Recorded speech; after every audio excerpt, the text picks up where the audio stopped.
Hey guys, how's it going? It's Tyler here from Fathers Moving Forward. Shout out to all the Fathers Moving Forward participants out there and all you folks at LDC as well. So part 2, we're going to focus on anxiety and coping mechanisms. These coping mechanisms can be applied to stress and anxiety. Really, it's up to you.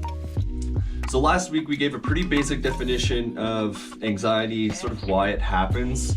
And I want to go back to that and just really quickly say it is a pretty basic definition. It's not the end-all be-all. I didn't encapsulate anxiety in its entirety. I really did not. I wanted to make it accessible. Again, I encourage you to go out there, look at different resources, explore YouTube, try and find really good and reputable resources, or even better yet, lean on your social worker or counselor or someone, a professional, to really get good information on anxiety. Leaning into that thought, I'm going to demonstrate 3 coping mechanisms or strategies. And again, these aren't the end-all be-all of the strategies. There's a lot of different strategies. And one thing that's very normal is that one strategy will work for one person and it might not work for another. And there are levels to that. So one of the things we're going to look at today is exercise, but really, some people don't have the ability to exercise, whether they have a physical disability, or an illness. They don't necessarily have that luxury of getting out and about and sweating it off or just doing some in-home exercises. So that might not work for them, but that doesn't mean they can't cope with it. Also, it might just not work for you at all, like whether you're not interested in this type of exercise, that's also okay. And I'll say this, it's okay to identify things that don't work. It's almost as important as identifying things that do work. But what's really critical about this is that and really it's critical about everything that we're trying in life. It's okay to move on from something and kind of forget it, as long as we're going to continue down that journey and explore other options. So if exercise, for example, doesn't work for you, that's okay. But try and continue down that journey of finding coping mechanisms and find something that works for you. So that's, I guess, the caveat to all of this. So I guess the best thing to do right now is to kind of get into the first coping mechanism. So the first coping mechanism we're going to look at is breathing. Now, I understand you hear breathing, it might sound basic. I've heard it before too. If I'm trying to put myself in your shoes, if I was a younger person and I heard someone just say breathing, I might be turned off by that. But it is very critical. And the skills and the strategies, the 3 I'm going to talk about today, I'm not going to overcomplicate these. They're really to build momentum and send you on your journey, or connect you to your counselor or your social worker and really get into a deeper level. Because the other thing too is sometimes we have a manageable amount of anxiety and sometimes it feels uncontrollable. And if for you it feels totally uncontrollable, then I highly encourage you to get connected with somebody. Whether that's somebody, really close to you that you can really pour your heart into and vent to, or better yet, a professional who has a really good understanding of anxiety and can walk you through that. Having said that, going back to my point, the 3 things that I'm going to talk about are fairly basic. They're easy to do. They might feel weird and silly, and I'm going to feel weird and silly showing them to you, but I guess I'll just do it anyway. But so breathing. Why is breathing important? Breathing, again, it sounds basic, but it really, when we talked about those physical characteristics last time, about shaking, maybe sweating, increased heart rate, tension in your muscles, breathing can really help reduce the impacts and those feelings and kind of regulate you. And we take breathing for granted because We don't have to think to do it. It just happens. But if you think about, maybe you've ran or had some cardiovascular intense exercise, like to recover, you really have to concentrate on breathing in through your nose, out through your mouth, and really just taking deep breaths. Or if you're hurt, a lot of people say, okay, just breathe, like regulate yourself. So it's cliche, but it's because it really, really works. And one strategy I can give you is a strategy called the 7-11 breathing technique. So it's called 7-11 because it's based on 7 seconds and 11 seconds. So the idea is you breathe in slowly 7 seconds, and then you exhale even slower than that for 11 seconds. So in 7 seconds, out 11 seconds, but don't get hung up on 7 and 11 if you don't want to. If you want to just breathe in slowly and controlled, and then try and make the exhale even slower, and then get into a groove, that works too. So that's the first one, easy peasy. So the next one we're going to talk about is exercise. Some of the benefits of exercise are related to hormones. So when we're feeling stressed or happy, hormones play a big role in that. When we're feeling stressed and anxious, cortisol is a hormone that really has a negative impact on our mood and our physical health as well.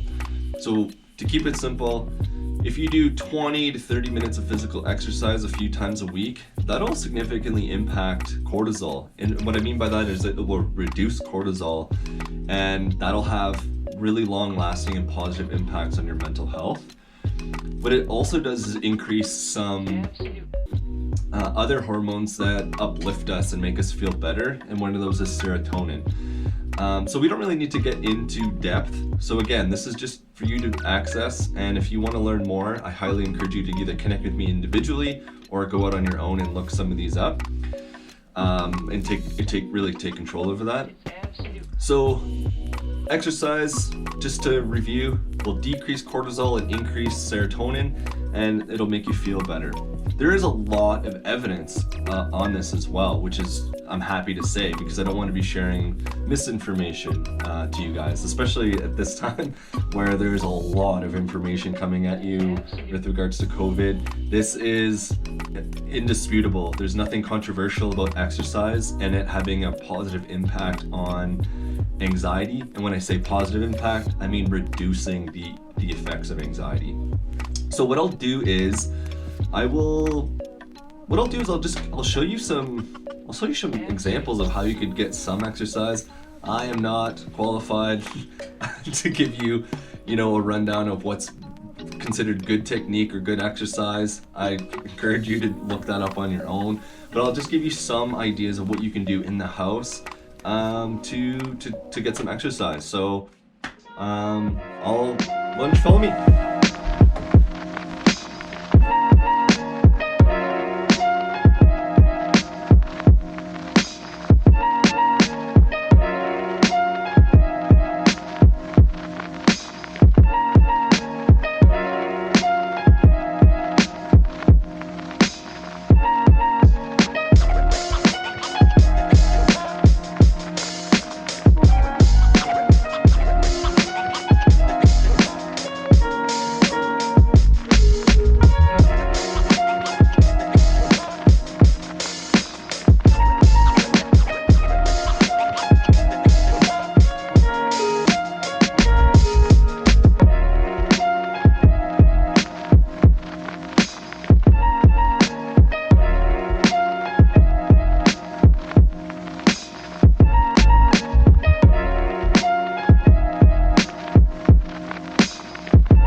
The last thing we're going to look at are strategies around parenting. So I've heard a lot of self-criticism recently around parenting. So either just not feeling like it's a good situation, or that the parenting environment has now changed because we're not out and about anymore. We're really confined to a home or a single space, and that's stressful.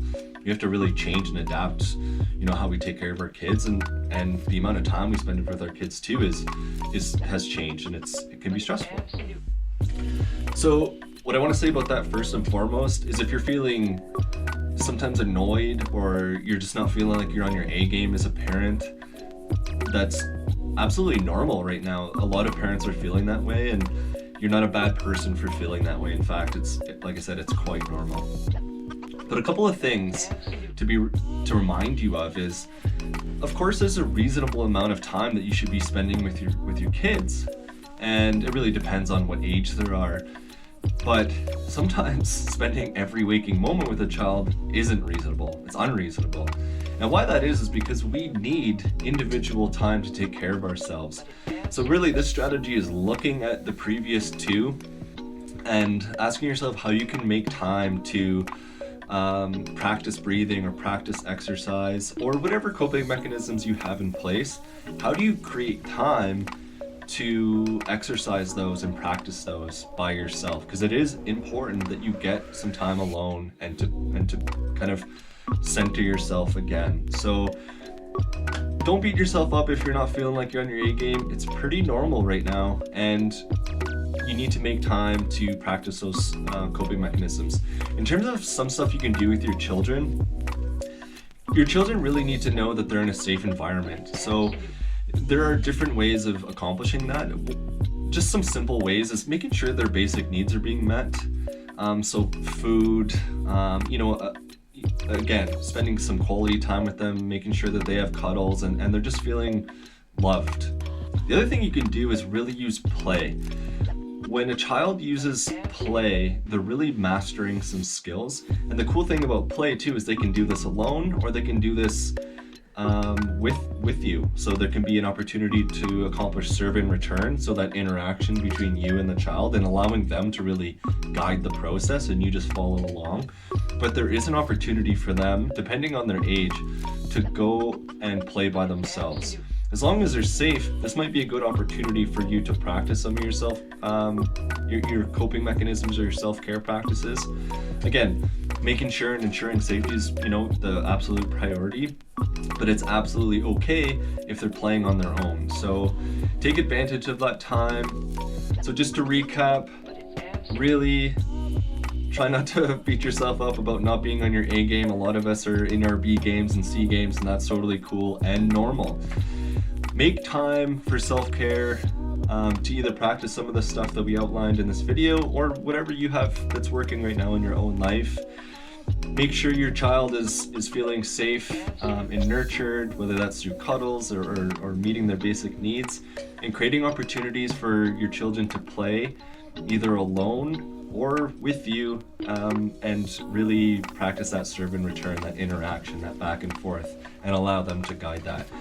So guys, these are just a few coping mechanisms for self-care.